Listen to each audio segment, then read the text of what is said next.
today to discuss and pass a resolution congratulating our scientists, the scientific community of the country, for their glorious achievement in successfully completing the Chandrayaan Mission 3. On behalf of 1 billion Indians, and most importantly on behalf of young Indians who look up to climbing new frontiers in science and technology, I thank all the scientists of ISRO for inspiring a generation of Indians by achieving something that was considered impossible. It's only rare that in the history of a nation, moments like this come, which inspires and unites a nation. And the landing of the Chandrayaan mission on the moon was one such rare moment where the whole nation stood in unison, saluting the scientific prowess and achievement of this great country.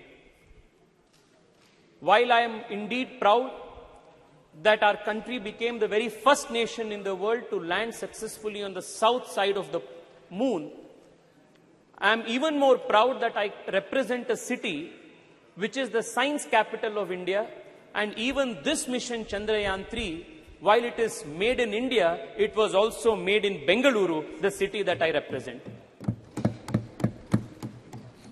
Most speakers who have spoken earlier than me have highlighted the achievements of ISRO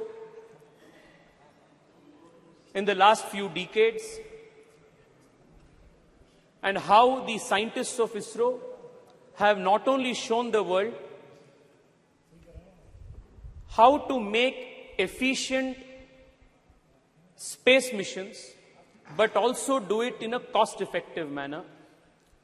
I wouldn't want to repeat most of the points that have been already covered. I would only want to say that the last 9 years have truly been historic for the country, even in the space and technology realm. Under the leadership of the Honorable Prime Minister, not only have we increased the budget for ISRO, budget for space exploration by a whopping 142%, we have also strengthened scientific institutions, whether it is CSIR, whether it is funding for IISc, or leveraging technology to benefit the last mile delivery of services to the people. UPI की बात हो या E-NAM की बात हो, startup से लेकर sericulture engineering तक, स्पोर्ट्स इंजीनियरिंग से लेकर क्वांटम कंप्यूटिंग तक, अटल इनोवेशन मिशन से लेकर नेशनल रिसर्च फाउंडेशन तक, कई सारे चीज पिछले 9 साल में मोदी सरकार ने किए हैं जो अपने देश के साइंटिफिक इंस्टीट्यूशंस के फाउंडेशन है, इसको बलवर्धन करने के लिए हिस्टोरिक एंड रेवोल्यूशनरी चीज पिछले 9 साल में हुए. Madam, I wanted to keep my speech as apolitical as possible. I wanted to keep my speech as academic as possible. But the speakers from the opposition benches have indulged in a continuous Nehru bhajan from morning, instead of doing a bhajan of ISRO and ISRO scientists. And that is leaving me with no option but to correct and place before this honorable house, this august house, some very important facts about what was the contribution of certain figures whose hagiography is trying to be written today by members of the opposition. An impression is made to be given that everything scientific in India, all scientific achievements in India, whether it is ISRO, whether it is DRDO, whether it is CISR, whether it is IISc, every scientific achievement in India is credited to Nehru. But the reality is far from that. Madam Speaker, I want to highlight to you the fact that most of the scientific institutions that are a nation's pride today were all started by people in pre-independence India when Nehru had no role to play. And all those pioneers who had the grand vision to establish these institutions, even at the time of the British India, are not even mentioned, even cursorily, when the nation is celebrating its scientific prowess. I only want to take the example of one or two people. Kanimoyiji, I am quoting the example of Arcot Mudaliar, coming from Tamil Nadu. Please hear it out. In 1940, 1942, when India was not independent, Arcot Ramaswamy Mudaliar, he envisioned an institution by the name Council of Scientific and Industrial Research in India and established it from 1942 to 1942 with the help of Shanti Swarup Bhatnagar. Nehru had nothing to do with it. Today, most number of patents in the country are filed because of CSIR, and it is one of the most important scientific research organizations in the country, and Nehru had nothing to do with it.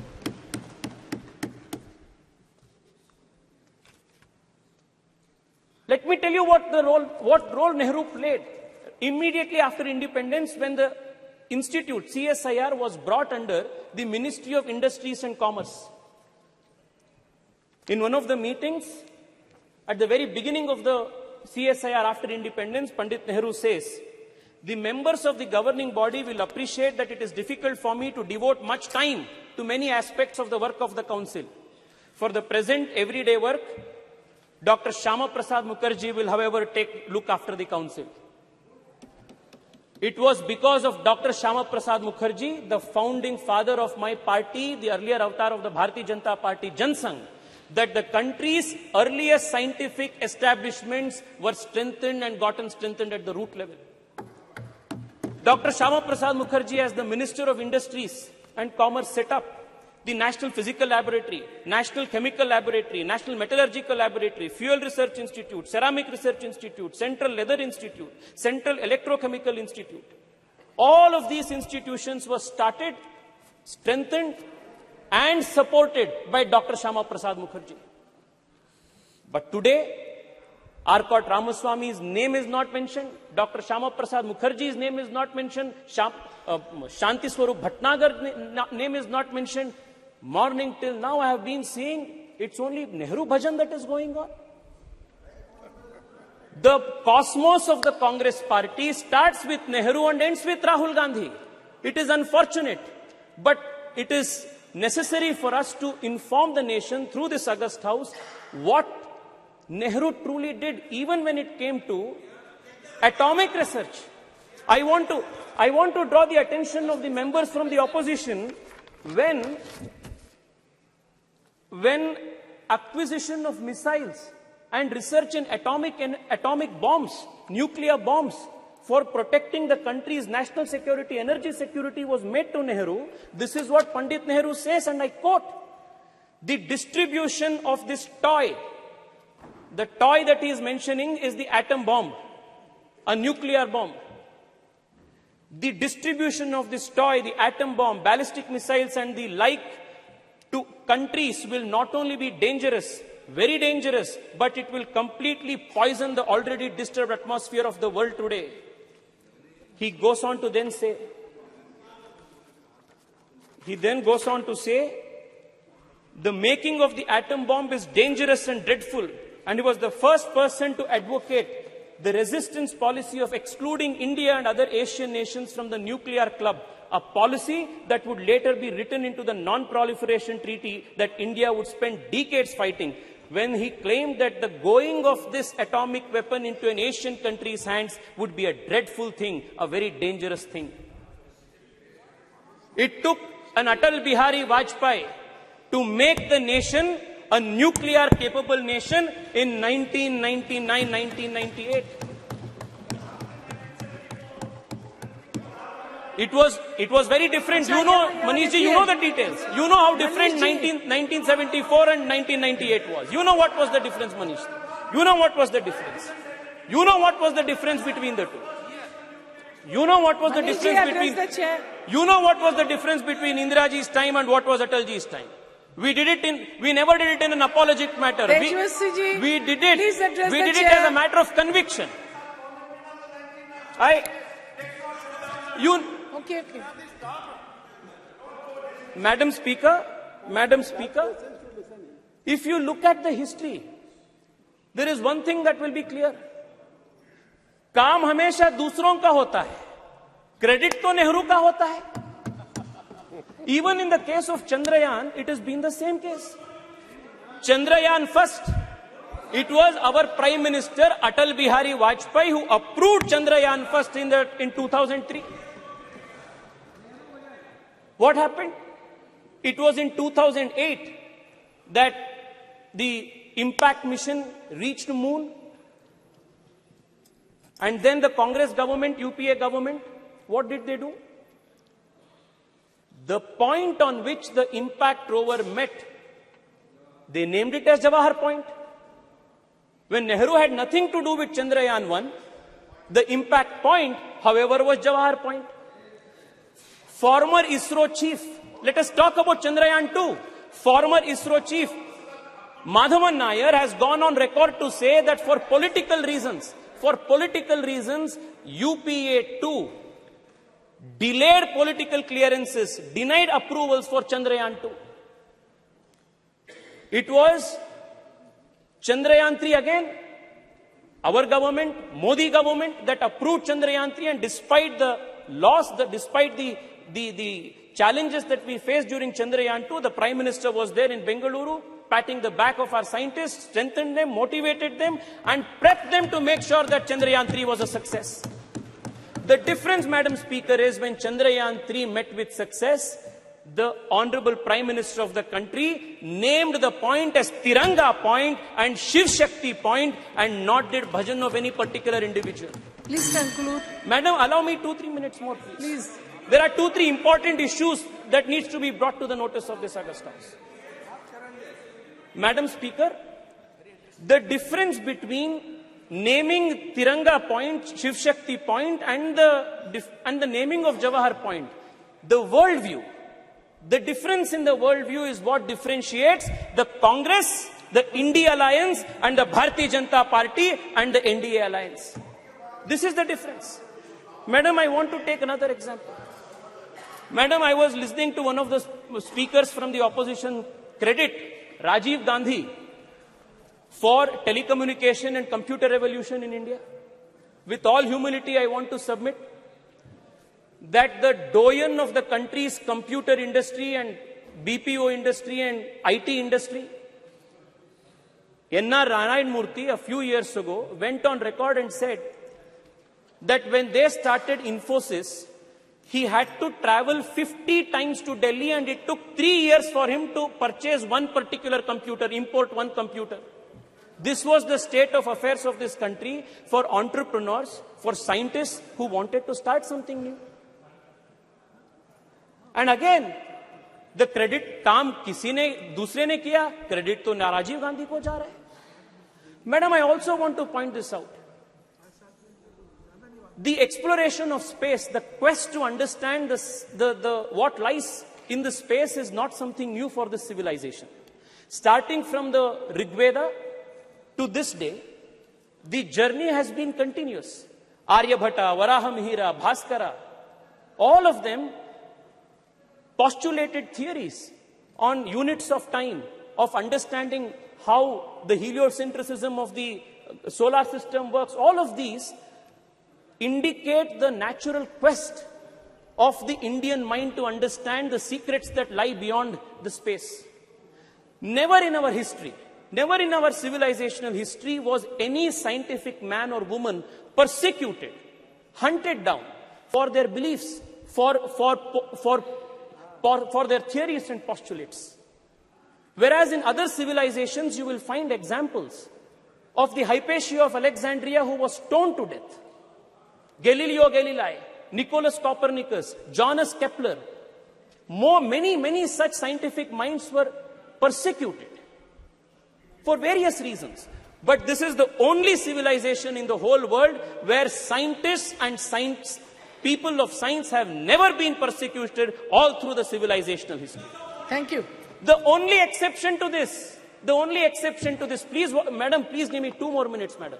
The only exception to this is the persecution of a scientist from ISRO by the Kerala Congress government, Nambi Narayan, and this is the only exception where a scientist was persecuted for political reasons by the Kerala Congress government.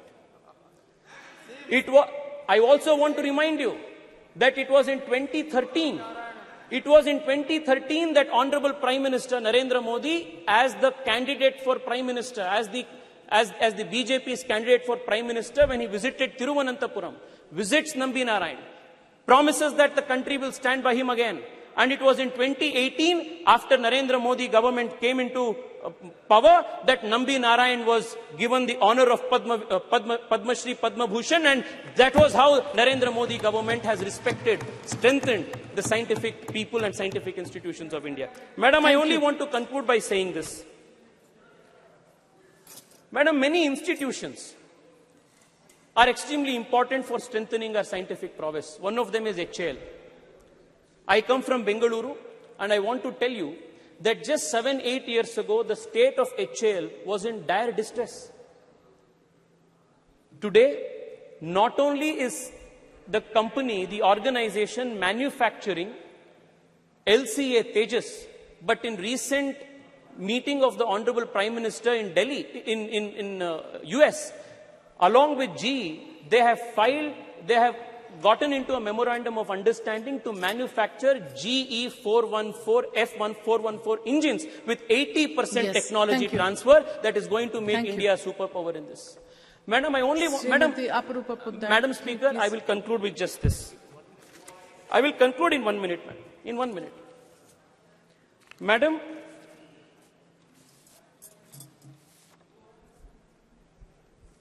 the coming decade, whether it is geopolitically, whether it is energy security, whether it is any other aspect of our national politics, our geopolitics, it is going to be directly influenced by how India performs and how India takes the lead in important areas of emerging technology. And I must credit the Narendra Modi government for making India future-proof and tomorrow-ready by institutionalizing and supporting important scientific missions. I would want to read out only 4 or 5 of them. The National Quantum Enabled Science and Technology Program, National Quantum Technologies Application Program, National Research Foundation, National Supercomputer Mission, the National Green Hydrogen Mission.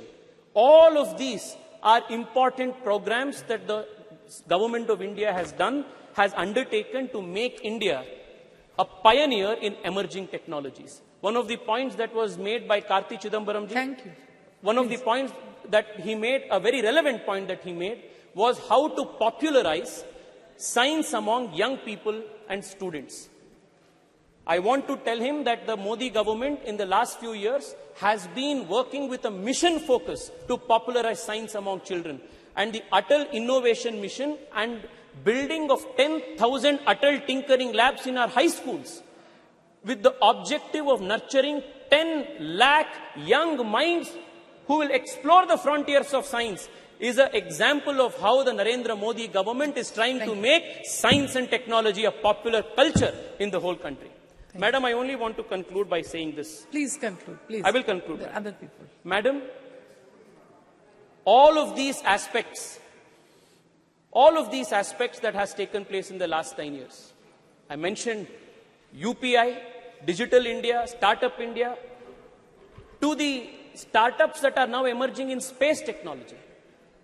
One of the most promising startups in space, called Pixel Space, is run by an Indian engineer who comes from a small town called Chikmagalur, has raised a few $1 million from Google. The boy, Awais Ahmed, is a CEO of this and hails from Chikmagalur. It is possible only because the Modi government opened the space technology space for private players. Madam, the next few decades is going to be extremely important for the country in strengthening our industrial, our scientific institutions, and making India future ready, India tomorrow ready. And we are extremely fortunate that at such an important point in history, we have the leadership of Narendra Modi, who has been leading this country with such foresight and vision. I want to once again congratulate the Prime Minister for his deftful leading of this country, deftful leadership for this country at such an important time. Thank you so much, ma'am. Thank you. Century TV Kannada channel ಅನ್ನು subscribe ಮಾಡಿ, like ಮಾಡಿ, comment ಮಾಡಿ, share ಮಾಡಿ.